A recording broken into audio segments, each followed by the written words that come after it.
again to another session of Principles of Management, today on human resource or personnel management.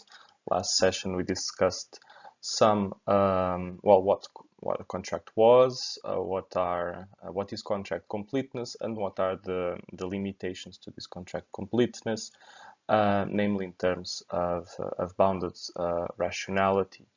Today I wanted to discuss more in terms of asymmetric information, which I started doing last class. So these are differences between the knowledge, the information of the parties in a contract. This can give rise to cases, as you pointed out very succinctly, of adverse selection, which we also discussed.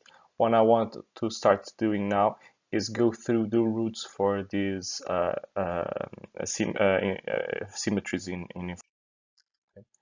Generally speaking, we can say that there are three types of information asymmetries, which are hidden characteristics of a contract or of a product, hidden action, and hidden intention. And we can break down hidden action also in hidden action and hidden information in itself.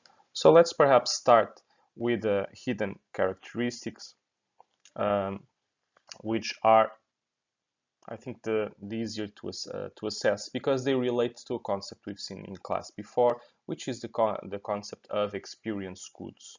Okay, so if you remember, we've discussed this topic in marketing. Is experience goods. Experience goods are goods of which the full characteristics can only be assessed after we consume these, the good in discussion.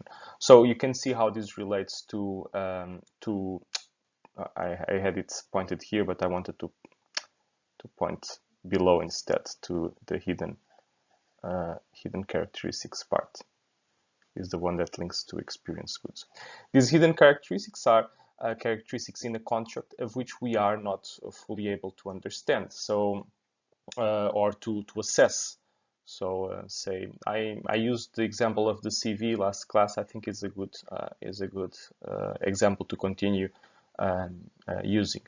So perhaps personal traits of that an individual may have, such as being an extrovert or an introvert, being a good oral presenter or a good negotiator, are characteristics that seldom come across in a CV, in a piece of paper, or in a PDF file that tells your qualifications, your skills, etc. So many of these, or your interpersonal skills, for example, are easy to assess and to observe, but only after you meet the person. So these hidden characteristics may be difficult to assess prior to meeting the person. So prior to, say, even signing the contract. So these are what hidden characteristics refer to. Now, the topic of hidden action and hidden information. So let me pick a different example here. Say you are running a company, such as you are running a real estate agency, management agency, and you have some agents that go around, and they basically have two types of jobs. Let's assume people can go out on the street again. I know it's a far-fetched notion, just for a little bit. So let's assume that these individuals can go out and find houses and owners that are interested to sell, and show houses to people that are interested in buying. Your agents, they drop by every morning by the office. They perhaps check some emails, talk to the photographer to book a session to photograph a house that's up for sale, upload some contents to your website, or at least forward the contents to someone to upload them to the website, and then most of the day they're out of the office. That's what they're supposed to do, because most of their work is happens outside of the office. While they're out and about in the company car, say for example, you, the owner of this real estate agency, you have very little ability to know whether or not they are actually working, say trying to get people going, knocking door to door to see whether or not people are interested in selling their house, or whether or not they indeed go out, but they just go to the nearest cafe, go and catch up with a friend, watch a movie, take a 4-hour power nap, whatever. So this hidden action problem is generating an information asymmetry. Is this impossible to fight? No, we know that it isn't. We can have, for example, um, a schedule for the day, and this day this agent is going to show houses to these 4 or 5 people, or this agent is going to cover these neighborhoods. But it's still fairly difficult to observe in reality whether or not, unless you go with a person, you go with every single of your agents, to see whether or not they're really knocking door to door, or whether they're just on that neighborhood walking about or having a cafe and going for a walk, etc. So this is the problem of hidden action. You cannot observe what your agents are doing. Now, a more subtle problem is the problem of hidden information. So even if you can observe the actions, the qualities of those actions cannot be determined. So um, let's say you, the owner of this agency, have a complete schedule for the workday of your employee. And this workday, the employee is going to show, say, 3 houses or 4 houses to 4 prospect clients. And you do know that that showing of the houses occurred. You know they met the clients. The agent didn't miss the meetings. The clients were there too. So in terms of actions, you know that everything happened according to schedule, according to plan. What's the problem that can rise from hidden information? Well, you can observe that your agent showed 4 or 5 houses on this given day. What you cannot observe is how the agent showed the houses. Was he thorough? Was he highlighting the qualities of the house? Was he trying to close a deal as soon as possible? Or was your agent apathic, lacking in interest, perhaps even a little bit rude to the customers, to the prospect buyers? Was the agent rushing, trying to move on to something else, or did the agent arrive late with a terrible excuse? So you miss information, you have lack of information on the qualities of the action, even though you know for a fact that the action occurred. So this is the problem of hidden information. And finally, we have the subtler of them all, which is the problem of hidden intention. So you can observe the actions, assume you can observe the information, the qualities of those actions. So after each open house session, or each showing of houses, you contact, or you have the prospect buyers do a small survey, a quick survey, and the survey has questions such as the ones I was asking before. Was the agent on time? Was the agent professional? Was the agent nice and thorough while showing the house? Did the agent show availability to answer questions? And let's assume these customers mark everything on the top of this scale, on the top of this Likert scale. And you say, very well, this is a productive agent. What's the problem of hidden intention then?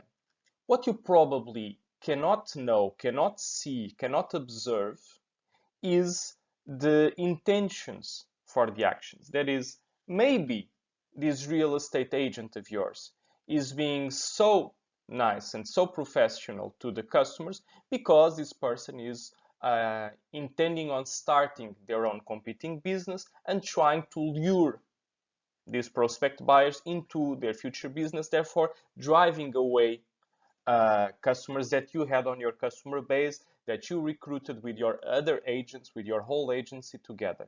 So this is the toughest one to in fact, this is the toughest information asymmetry to break down.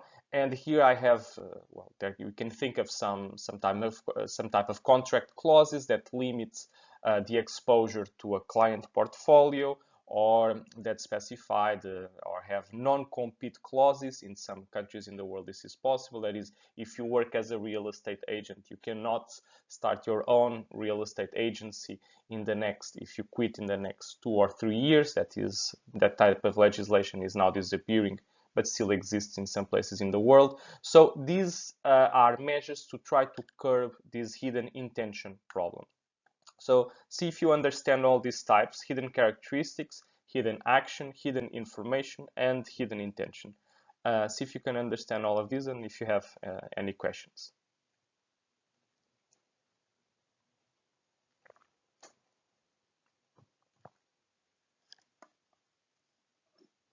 All good?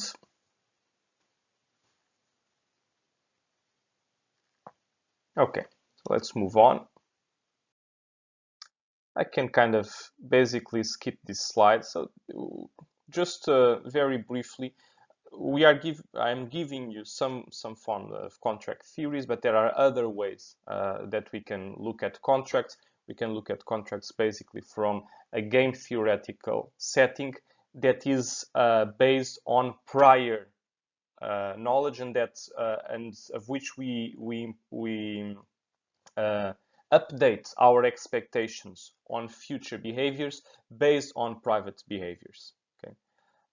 So this is why I call it Bayesian. It comes from what you study in statistics as Bayes theorem, in which you condition the actions based on the given priors. Oh, I have a very good question that was sent in private, so I'll just read it. So do online reviews solve problems of hidden characteristics of products? They do, with some degree of subjectivity, but they do.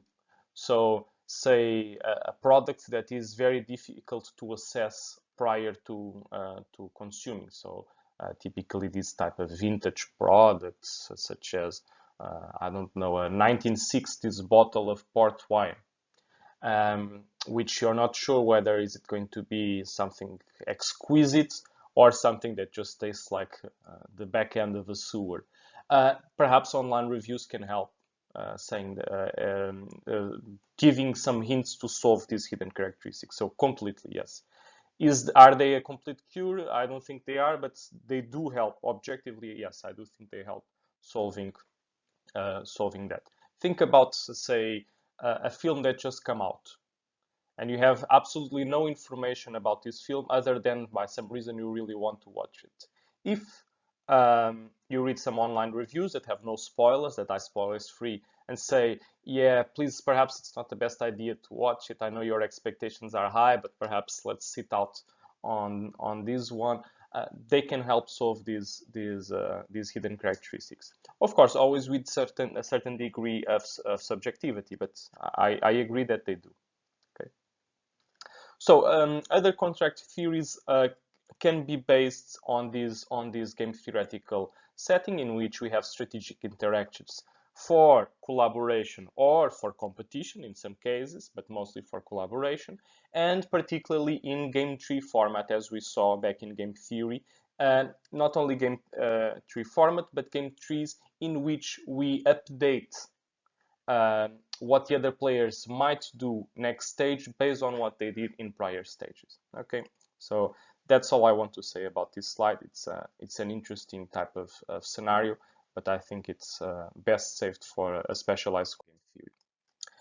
So these topics we've been covering can be broadly defined as topics of corporate governance.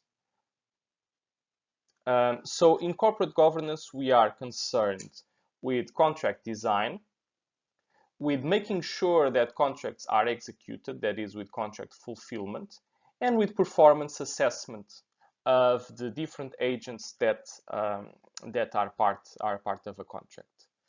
As we saw last session, the goal here is to maximize value for the company and for the shareholders of the company. And in order for us to do that, there is a need to align the objectives of all the stakeholders here. Okay, particularly the agents, the people that act, the employees, the managers, the employees in general, the managers in specific here. Okay, so with that in mind, okay, let me just give you some definitions of corporate governance. So, and there are good courses taught at Nova on corporate governance. Professor Antonio, that teaches this course as well, Principles of Management, is a national authority in corporate governance. So he has great knowledge about these topics. But in very simple terms, the objective here is to make sure that everyone in an organization is pulling towards the same direction. So that's the simplest I can define it. Using the Chartered Financials accountant's definition, it's a framework that defines the rights, the roles, and the responsibilities of the different groups in an organization. The management, the board of the company, controlling shareholders and minority shareholders. Okay, so make sure that everyone has the same goal in mind. Okay, and why can this be tricky then? What I want to show you here on the next slides. So economists have long identified what they call the principal agent problem, also known as the agency problem. Agency problem. I just realized for my OCD that this slide has the bullet points in two colors, so I'll try to completely ignore that. Okay, fixed, perfect. So what is this agency problem all about? It derives from the fact that in many companies, particularly large organizations, the owners and the managers, the decision makers of the company, are different people. So you have the shareholders and you have the managers. Many times we call the managers the executives. That's why we have the figure of the CEO, right? The chief executive officer. They call executives because they execute, they do things. While the owners, they invest and then they take off the dividends of the company, the profit of the company when those exist. Now, because of this separation between the ownership, the property of the company, and the controlling the decision making, many times we have a governance problem, a principal agent problem. The principal is the owner, the agent is the executive, is the manager. So because of this difference, we can give rise to, or these differences can give rise to a misalignment objectives of these two. So as I was saying, the principal are the shareholders, the owners, the agents are the managers, the executive. The principal agent problem is the potential conflict of interests between the property and the control. Why is this? Why is there a rise for a potential conflict of interest? Because the owners of the company have the objective of value maximization in mind. That's what they own. So the company, the equity of the company is their property. However, the managers of the company, they may have that in mind, but they may have other goals in mind. They may have the goal of, say, working as little as possible for the higher as possible goal. They may have the goal objective. They may have the goal of having the largest company in the market in order to be creating an empire, largest, not the most profitable. Notice that. So they may have empire building ambitions. They may have other goals in short, or they may just be vain. They may like very much to travel on the company's private airplane or to buy beautiful pieces, works of art that, while undoubtedly in good taste, do little to increase the value of the company. So this is the problems in corporate governance that have been highlighted, particularly last year. If you followed the allegations, the accusations, and then the arrest of the former CEO of the Renault-Nissan group, Mr. Carlos Ghosn, and then the escape, the dramatic escape he did allegedly on some I think it was a box for musical instruments from Japan and Lebanon, where he currently is residing in Beirut. So why was Mr. Carlos Ghosn, the former CEO of Renault Nissan, accused and then arrested? Because allegedly, so it's still in dispute, but allegedly, um, so I have a question, and the short answer is yes, but so that Guilherme doesn't have to wait for the rest of the class. Yes. Allegedly, he was doing actions. This CEO was taking actions that were not in the interest of the company. He was buying very nice apartments in Leblon Beach in Rio de Janeiro and in Beirut, also by the sea. He was buying, or he was traveling frequently on first class or private planes.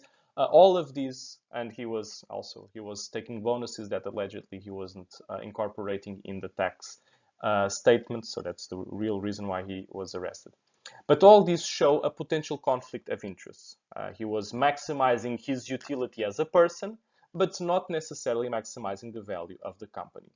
So now I think your colleague's question, Guilherme's question, comes into play. So can we solve this by giving shares to the CEO of the company? And the short answer is indeed yes. Why is that? Because now we also make the CEO an owner of the company. Okay, so that's why we are going to solve this principal agent problem. There are many stories I could tell here about different objectives for managers other than value maximization. But perhaps I'll leave that to an office hour because it's just too interesting, but not so important for your theoretical knowledge here in the course. So as you can see here, we can align the objectives of the agents by having, say, stock payments or restricted stock or other types of stock options. Let me talk a little bit about these three. So shares, giving stock of the company is giving some shares. So now this person is an owner. Two, this manager is an owner too. And because the manager is an owner, then we are aligning the objectives with the other remaining owners. Does this always work? Not necessarily, and nowadays it's not even the most used form anymore. Nowadays the most used form is typically forms of stock options, that is giving the option for the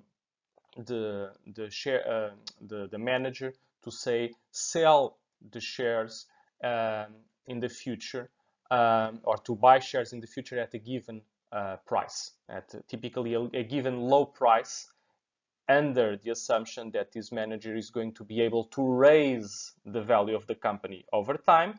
So then when this manager exerts his or her stock option, he's going to buy on that day at a very low price and then sell it immediately to the market. Why is this a more used measure than simply a stock giving shares of the company? Because it's a long-term measure. Let me try to exemplify a little bit. You are the manager, the recently appointed CEO of a company exchange here, let's say here in Lisbon in the PSI20 index, and the company's stock is currently trading at around 10 euros per 10 euros 80, let's say 10 euros 80 per share. And you are given the stock option of buying shares at this price, and then you can do what you want with those, keep them or sell them. For say this option is valid for say 5 years, up to 5 years. The goal here, or sometimes what you have, is that you are only given the option to buy the shares at this price after 3 or 4 or 5 years. So what is happening here is you are giving the possibility of the CEO to increase the value of the company. So you are completely aligning the objectives of the CEO with the objectives of the other shareholders of the company, because the other shareholders also want the share price to increase. Why is this more of a preferred option today than just giving shares? Because sometimes giving shares to a CEO or to an executive or a manager in general can be a more of a short-term solution. Say you offer shares to this manager at the price today, say 10 euros 80. The manager takes an extremely aggressive managerial stance on, say, cutting costs, so completely stops research and development, completely stops advertisements, greatly reduces input quality of the goods, and that slams prices on the products that they are selling in the market. The short-term effect of this measure should be overall positive to the market if not all the information is shared. So the short-term effect can be, well, shareholders see a great increase in turnover. Clients are still unaware that there were cuts in, say, the quality of some inputs. There are considerable savings from cutting on the fixed costs of advertising and the fixed costs on research and development. However, you are jeopardizing the future performance of the company. And because of that, of jeopardizing the future profit of the company, you are limiting the future value of the company. So you may get a huge profit boost for the next year, sell the shares at the peak, and then just retire into the sunset and leave other managers to face the consequences. That is why nowadays we tend to see fewer and fewer cases in which stock are given, particularly for companies that are managed, that are publicly listed. If we are talking about smaller companies, say a small or medium-sized company that is not listed, giving shares to managers is still a good way to align the objectives between these two parties. Okay. Another way is to establish mechanisms to monitor the behavior of managers. So who polices the police? That's basically what we want to look at here. The major difference from stock to stock options is the case. In the second case, managers pay. Yes, managers pay for them, or they may even be given to them, but generally they have the option to buy them at a very low price and then sell them at the considerably higher market price, and therefore make a dividend there. Okay. Restricted stock, which I didn't mention so much, is stock that may have conditions for sale, such as you may not sell it, or you may only sell it if the value of the company reaches a threshold and goes above. There's actually a very interesting article on this week's Economist about different kinds of stocks. So I'll try to link it up in Moodle. Okay, so if you're interested in this nitpicking, these differences between different types of stock. I just wanted to mention briefly here the question of monitoring. So managers are also monitored, executives are also monitored, particularly in companies that have formal control mechanisms such as boards of trustees,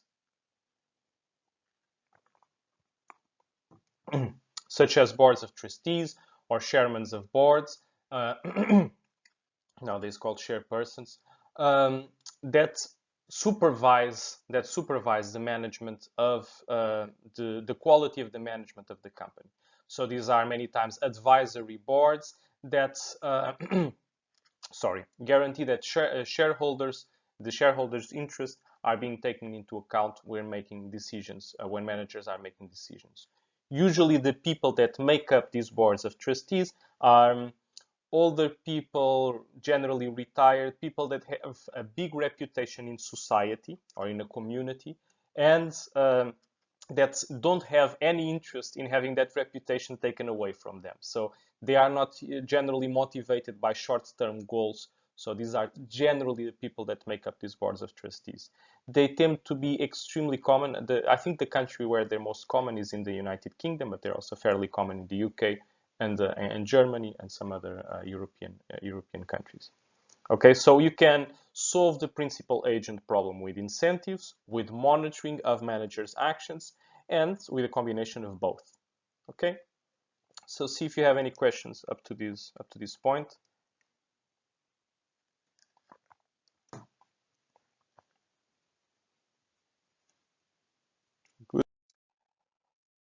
Okay, so what I want to do next, and perhaps I'll make a break in between the sessions.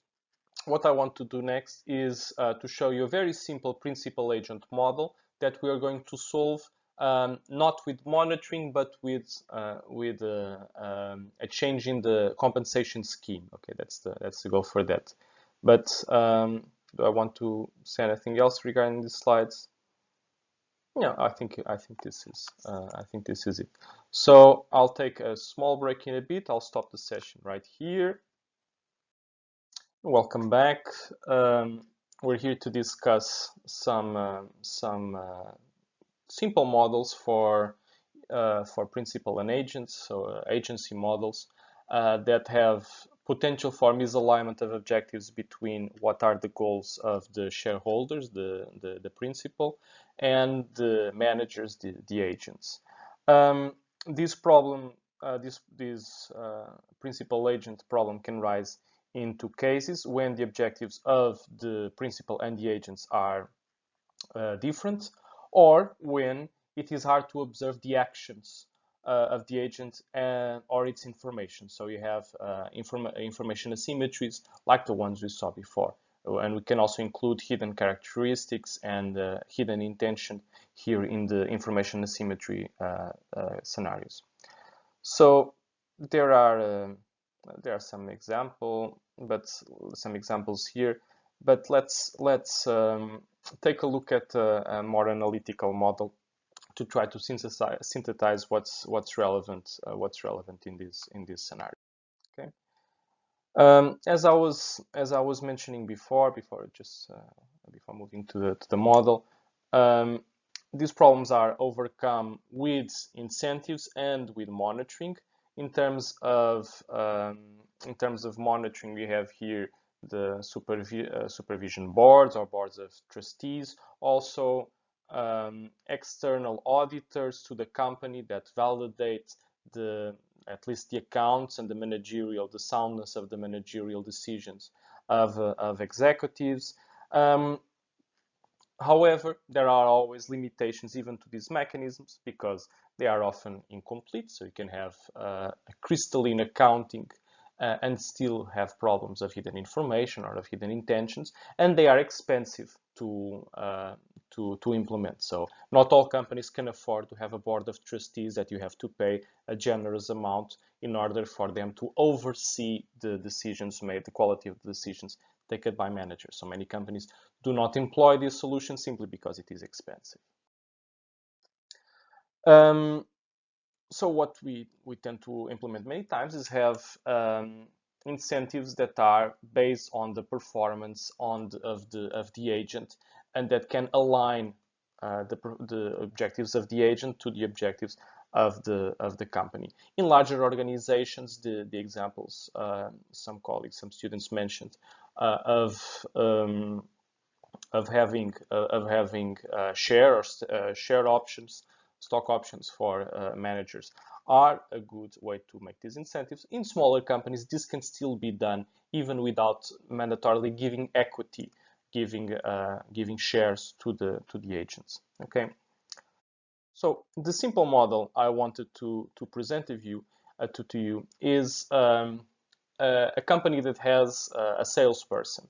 So say it's a cosmetic company that hires a salesperson. The job of this person is it's a cosmetics company that sells shampoos and type of hair products. And the salesperson has to go from store to store, from hairdresser saloon to hairdresser saloon, barbershop to barbershop, selling these products. Um, of course, that this person is putting some effort into her job. The salesperson is putting some effort into her job, and we are going to call this effort this epsilon here. So this is the units of effort, which we can roughly say these are effort units or effort hours of units. So let's say when this person is working, this person is working. So if she has an effort level of say 40 per week, we're saying that this person has put 40 effort hours into her job per week. Now, the employer can observe the numbers of hours, but not necessarily the effort level. Okay, so this is the twist of the model. So you can see that the person is out and about, that this person has this list of establishments, of stores and hairdressers to cover today, but we cannot see how does that work. So we have solved kind of the problem of hidden action, but we haven't still solved the problem of hidden information. So if that is the problem, how can we solve it? First, let's take a look at the cost of effort for this individual. So this salesperson, she has 0 effort if she works up to 40 hours of effort per week. So let's say she's a gregarious person. She likes to be out and about, to meet people, to have a dynamic life. So if she works lesser or 40 hours per week of effort, that's actually cool for her. She has absolutely no cost of effort. However, if she works 40 or more, if she works more than 40 hours, her cost of effort can be summarized by this equation: 1/2 times effort minus 40 to the power of 2 squared. So if we make a representation of this function that is in 2 branches, we find out that her cost of effort function is going to look something like this. Up to 40 hours per week, her cost of effort is 0. This is the first branch. After that, it grows at that rate, at the derivative of the rate that was 1/2 over 40 minus epsilon squared. Okay. The reason why I was telling students before it was the other way around. Sorry, epsilon minus 40, because it's greater than 40, of course. Epsilon minus 40 squared. So the reason I was saying you could look this up in a graphical calculator is that when you look after 40 hours, what you observe is something like, I hope you can see, like this is the same figure. The interesting thing is now you can, on the calculator, it's fairly simple to manipulate this function. You can change squared to the power of 3, you can change 1/2 to 1/3 and see the differences in the function. But what we end up with is a convex function, and this is the important part here. Why is this important? Because it shows that as we increase the level of effort for this employee, the level of effort, her cost of effort is rising greater and greater, to a greater and greater extent. So this is the rise from epsilon 0 to epsilon 1. If I do a similar distance increase here, let's say it's like this is going to be a greater increase. So this is the increase we had before, and this is the increase you have after, which is much greater. And this is going to still increase. The reason why the function looks like this is to represent that phenomenon sadly most of us have already experienced, which is the difference between the first hour you are working in a group assignment. Let's say you have to finish your strategy assignment in a hurry and you have to pull an all-nighter. I hope that is not the case, but let's assume that for some reason you have to do that. So you have to do, you estimate you have around 9 hours of work you have to do for that. You start working at 6 p.m. By the time it's 8 p.m., perhaps you're being very productive, while after 10 p.m. you're getting a little bit drowsy. At midnight, you're slightly going mad, but it's fine. At 2 in the morning, you're just typing random words into the keyboard of the computer, hoping that at least that will make a semblance of 3 pages that you can deliver the next day. So we experience a marginal decrease in productivity as we work more and more and more over time. That is the reason why we tend to represent these cost of effort functions in this convex shape. Okay. So, as I was saying before, up to 40 units of effort, this seller is willing. Well, she just powers through those. So she's even willing to do it without any specific compensation. Okay. Oh, it was a she, but now it's a he. Increases effort from epsilon 0 to epsilon 1 and increases the cost of effort by, well, this difference. And as we saw, there is a positive marginal cost of effort, or even a rising marginal cost of effort, because the function looks like this, right? Looks like this. So the rise from here to here is this one, the rise from here to here. Well, in this case, my poor drawing capabilities showing that's not as big, but it should be bigger. I'll make this like it looks like it's bigger. Okay, sorry for that. So we have an increase in the marginal cost of effort because the person is becoming more tired and therefore she's less willing to work harder. Okay. So the question you, the principal, want to ask is, up to where should the cost of effort be increased? Let's say she's working at an effort level of 40. So those 40 units of effort per week are a given. And the seller applies one more unit of effort. The cost of effort, if you run the equation, is going to be the cost of effort of 41 minus the cost of effort of 40. That is going to be 50 cents. Suppose too that for each unit of effort, the seller generates an increase in sales of $100 to the company, or a value, let's say V is for value, an increase in value of $100. So we can write down this equation that the value generated for the company by this seller is 100 times the level of effort. Then each additional unit of effort, I wanted here the epsilon, generates a surplus, in this case, of $100 minus the 50 cents, so of $99.5. How should the company proceed if it doesn't observe the E and wants to take the worker to an optimal level of effort? Now, here comes the solution that some students were proposing. Yes, creating an incentive. Yes, so very well. So because it's a correct answer, I'll share it.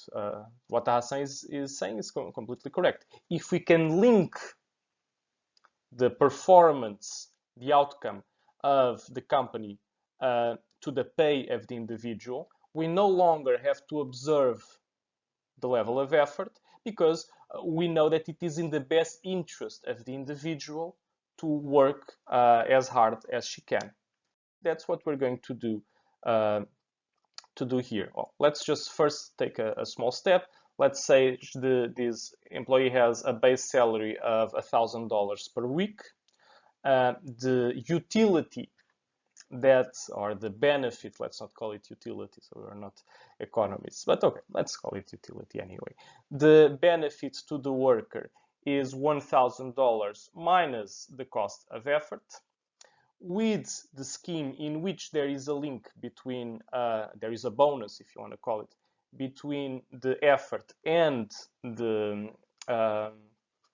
pay the employee gets, we can draw an incentive scheme that is something like, say, the base salary, so this part is fixed, plus a commission, a sales commission, that is based on the output of the company. Remember, this is the output of the value generated to the company from the previous slide, which depends on the level of effort of this seller. So it's 100 times epsilon. Let's say we here decide to pay a 10% commission. Why 10%? Why not? Okay, we can try it we can try any value here. So the benefit for the worker is going to be what the worker earns, which is this part, minus the cost of effort part. So there's an interesting comment, which is it fair, or question, is it fair for a firm to have different costs of effort for employees of the same level, but let's say if one is lazier than another? So the cost of effort is, it depends on the person. So a lazier person has a greater cost of effort because everything she does is just a big drag compared to, say, a very proactive working employee that's very energetic. She's very happy to do whatever she has to do. This is fairly difficult to observe, but over time we can make incentive schemes that are drawn in that way. We're going to discuss this in more detail next week.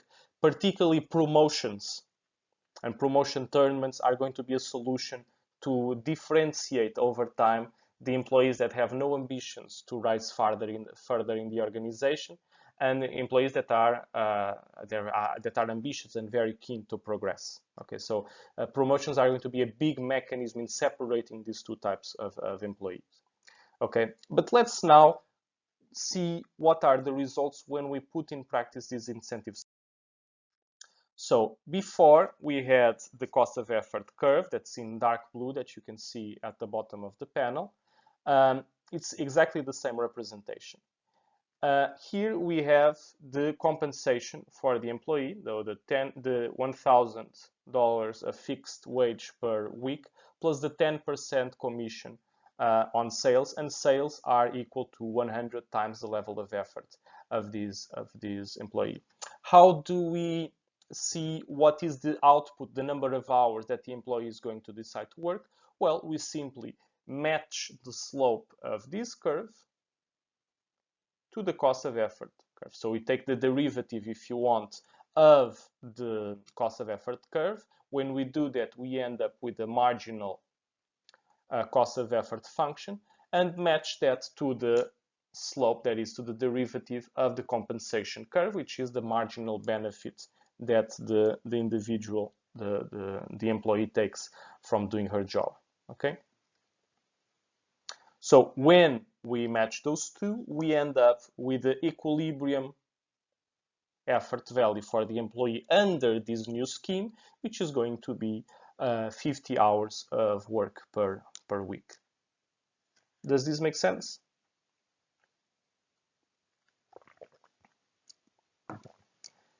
Very well. So are there any comments you would like to make at this point? Because generally, from my experience, I know that students start getting greedy at this point regarding this employee's contract. So is there anything you would like to suggest if you were the owner of this company?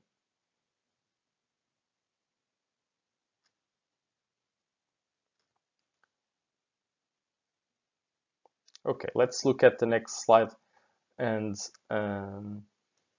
see what we can infer. So as I was saying, what we are doing is we are equaling the marginal benefits of effort to the marginal cost of effort, and because these two are now linked to the performance of the company as a whole, you are providing an incentive for the employee to work harder than what they originally would. Originally, this employee was working 40 hours per week. Now she's working up to 50 hours. I have here another comment. If they work 30 hours, their cost of effort is zero, but still they get the 10% commission. They still gain the 10% commission, correct, and they still earn the fixed component of the wage. They still earn the fixed component of the wage. What we tend to see is that when we introduce the variable component to the salary, that variable component is going to be the sole determinant of the level of effort. So whether you pay this employee 1,000 or 0 or 10,000 in this simple model, bear in mind in this simple model, she would work equally as hard. What would make the employee work harder in this simple model? I keep referring to it as simple because there is a very large factor here I'm leaving to the side right now that I'll introduce later. In this simple model, what is determining, or the sole determinant of the level of effort, is the commission. The commission is going to give me, the percentual commission is going to give me the slope of the marginal benefit curve that is then going to be matched in the marginal cost of effort curve. So if I raise the commission from 10 to 20%, I expect the employee to work even harder. If I, on the other hand, reduce the commission from 10% to 5%, I will be giving the employee an incentive to work less intensely. So let me read an interesting question that seems to be interesting here. But does effort always translate into better financial results for a company? The short answer is no. What I mean is extrapolating that if an executive who is somewhat incompetent puts a lot of effort, that doesn't necessarily mean the company will be better off by being managed by this executive. This is true, and I can give you other examples. Uh, um, you can have the best manager in the world, but there can be, say, let's think about an unlikely event such as a worldwide pandemic that shuts down the whole of the economy. So even if you give all the incentives for this management, this is not going to be translated at this moment in time into output. You can also have the opposite scenario. You can have the most incompetent manager in the world, but there can be an exogenous shock in demand for your product that greatly increases the demand. So all this manager or this agent has to do is to basically keep his body temperature above 35 degrees and below 39, so that is stay alive, in other words. And so long as the person is on the job, uh, he's getting a lot of cash for not doing anything. So this is a simple model. This is a first approach. I'm going to take care of the contingencies and limitations of this model next session. But what I wanted to show you today is this link and how, well, I'm sure intuitively you knew that an incentive-based salary or compensation scheme was good to promote effort by employees without need for monitoring their performance, because it's in their best interest to work harder. I think that you knew. What I wanted to show you is why is that the case? What is the underlying mechanism for this result? And that is this connection between marginal benefit and marginal cost of effort. Okay. So the question here is then how can we reach an optimal from the perspective of the company? Can we improve on our previous situation? So the company can improve, achieving higher profits if it adjusts the compensation schemes. So since the worker has a net benefit of 1,450, he earns 450 more than the market salary, the base salary that was 1,000. However, we can play up with this compensation scheme. We can say maintain the base salary at 1,000. The employee gets the same. Not the base salary, the final salary at 1,000. We just change the contribution of the fixed and the variable component. If we reduce the variable component to 550, maintain maintain the 10% commission on sales, we still get to pay the same final wage at the end of the month to this employee than before, but now we are guaranteeing that this employee is working not 40 but 50 hours. So in a sense, you can say it is a weak Pareto improvement for the employee. The employee is, well, it's a weak Pareto improvement. So the employee doesn't increase her net benefit of effort, and the company increases the profits they are making because the employee is working harder and is selling more. Okay, so in this case, yes, there is room for improvement. Depending on companies, what we observe is, I was talking about real estate agents. If you've met real estate agents, if you have friends or family that work as real estate agents, what they'll probably tell you is that the vast majority of real estate agencies don't pay a fixed component at all. They only pay per sales commission. They'll have other compensation schemes. They'll give you a laptop, some office space, a phone, sometimes a car. You'll be able to deduce expenses, but the majority of real estate agencies simply do not pay any fixed component, and many times even these perks, the car or the expenses, are not guaranteed either. So they are purely variable pay type of organization. And we're going to see that that also bears some risks. But in this example we're seeing today, we can achieve a weak Pareto improvement. That is, we can make one party better off without making the other party worse off by simply um, managing the variable and fixed component in this scenario. Could we make a strong or a strict Pareto improvement? Yes, but in that case, the company would have to give up some of the profit they are reaping, extra profit they are reaping away. Okay. The employee loses rights. She. So let's yes, your Francisco has a good question. So the employee doesn't lose. The employee gets the same net benefit. It is true that the employee is uh, receiving the same at the end of the month and maintaining the same at the end of the month and maintaining and increasing her effort level.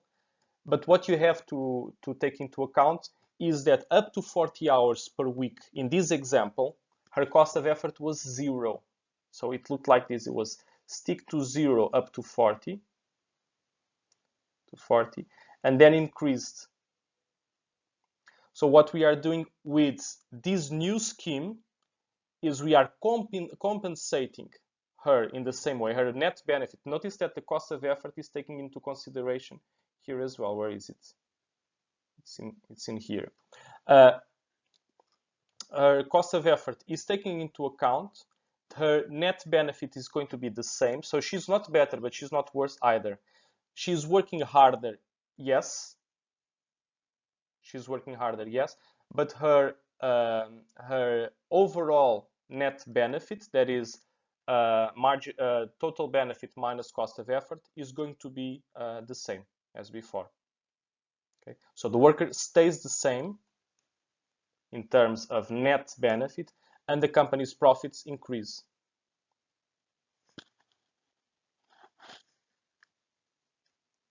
Okay. So this is the simple incentive scheme I wanted to show you. What I have left up my sleeve for next class is that there are other factors we are not considering here. That's perhaps this conclusion may sound a little bit paradoxical, because in some sense it is unrealistic. Of course, what am I not incorporating here? I'm not incorporating, say, the preference that most employees have to receive a certain amount each month. So to having a strong certain equivalent that does not depend on his external market factors, such as increases in demand or large demand shocks, changes in preferences, etc. So many employees prefer to have these fixed components rather than the variability. I'm not incorporating the effects that high base salaries have on effort. So we know that companies that tend to pay more than average, because they are scarce, there are only few companies that pay more for the same work. The employees that get those jobs tend to be aware of that, so they tend to be more productive because they're afraid of losing that very good thing they're working for. These impacts I'm going to discuss in more detail next question. Okay. Let me just read one more comment by your colleague. If she had the option, she would rather choose the 40. she would be, in this case, she would be indifferent between the 40 hours and 1000 and the 50 hours and the overall and 550 plus the sales commission. Okay, so she would be indifferent. What she would prefer would be the fixed salary 1000 plus the 10% commission. That she would clearly prefer. Okay. But for those other options and the importance of risk in the decision making of employees and of managers, I'll leave that for next session. Okay, if there are no other questions, I'll stop the recording here. I'll be in the chat for a bit longer. So if not, see you next week.